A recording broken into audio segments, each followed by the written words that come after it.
I don't want to spend a lot of time on this because I've already made 2 videos on similar topics and I kind of want to move on to other issues. But there is what seems to be a coordinated attack against the volunteers of Sanders, not to mention of Sanders himself. It's a full court press. They recognize that Sanders is surging. They recognize that Iowa is happening in 3 weeks.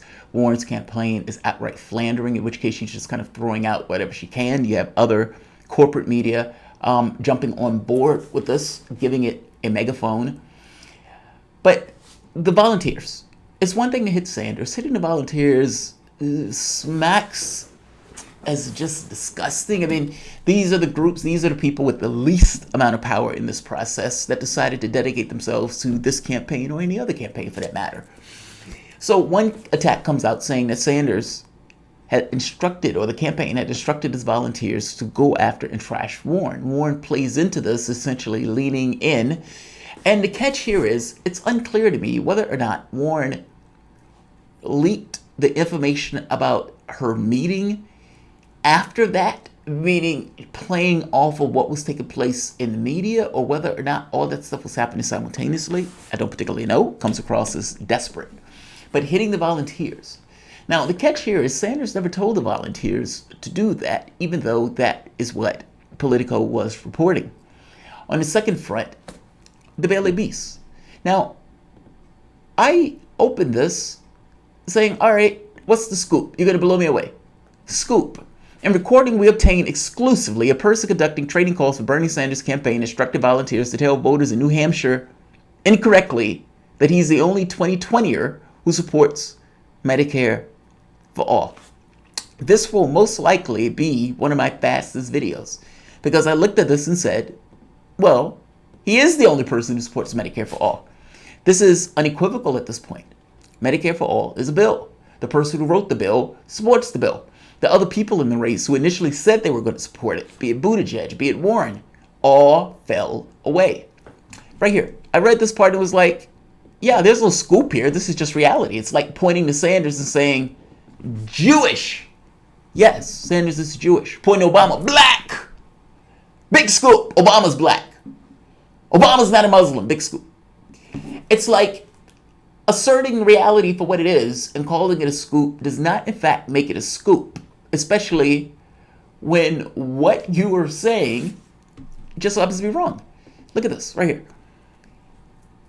In nearly a minute and a long half recording, the trainer explicitly said that Sanders is the sole candidate fighting for the policy, talking about Medicare for all, giving the volunteer leeway to tweak the wording as needed. When we normally tell people to do is just have a quick version of why you're supporting him. The instructor starts off explaining the script to the second individual. If I would get into the point in this conversation, I would say I'm supporting Bernie Sanders because he's the only person fighting for Medicare for all and my family has a lot of medical debt, the trainer said. That's not a bombshell. That just so happens to be true. Just because the Daily Beast is trying to say that Elizabeth Warren is somehow a supporter of Medicare for all, people can assert whatever they want. Is Elizabeth Warren a Native American? No. Did it stop her from asserting it for like 10, 15, 28, 30 years? No, it didn't stop her from asserting it at all. Did Donald Trump have the largest people at his inauguration? That answer is no. Were there people celebrating on the streets? Is Elizabeth Warren, after 9/11, is Elizabeth Warren a fully grassroots funded campaign? The answer is no. Is Hillary Clinton a progressive? Did Obama bring in hope and change? Now you can make a case in the obscenely strict terms that a black man was giving 95% of her income to the top 1% as opposed to a white man, but I don't necessarily think those are the terms that people typically think of when they think of the terms hope and change. I'm making the point that people politically can name things any way they want. Propaganda is what propaganda is, whether it's coming from a campaign or whether it's coming from some higher source. No child left behind. Does it really leave no child left behind? I hope you're getting my point. People saying that they support Medicare for all in this kind of esoteric, nonsensical way. Medicare for all is a bill. That's what it is, bare bones. It's single-payer health care. If you're not supporting single-payer health care, you can't say you're supporting Medicare for all. I'm sorry, nobody honestly believes, nobody politically astute that is not so politically biased that their head is entirely rammed in their ass, that they believe that Warren is supporting Medicare for all. Warren is supporting a public option. Even people who were ardent Warren supporters have even come to that realization, such as Anna Kasparian when she was on CNN the other night. Even Cenk Uygur was like, it looks like she's not being serious. No, because she's not being serious. The belief that after 3 years, when the president typically has a weaker Congress, after 3 years, you're going to then fight for Medicare for all. She was for a public option. She was for a public option. There's only one person in this race that is supporting Medicare for all, and that person's name is Bernie Sanders. This is not a scoop. This is not anything. This is somebody who just decided that they wanted to write a story going after Sanders and Warren. Ultimately, the story that the media really wants to tell is that the friendship between Warren and Sanders has evaporated, and that the pretext allows them to now attack one another. I suspect CNN has every fiduciary responsibility or motive to do that tonight. They had every motive in doing that when they put that story out. Warren had every motive in working with CNN to put that story out, so there's that. Or using the media as almost a blunt instrument, or using it as a prop in order to attack somebody who she supposedly is a friend. But in this very specific point, what the media wants to do is say, these guys were friends, these are the two lefties, now they're angry with one another. You must remember and understand that media has a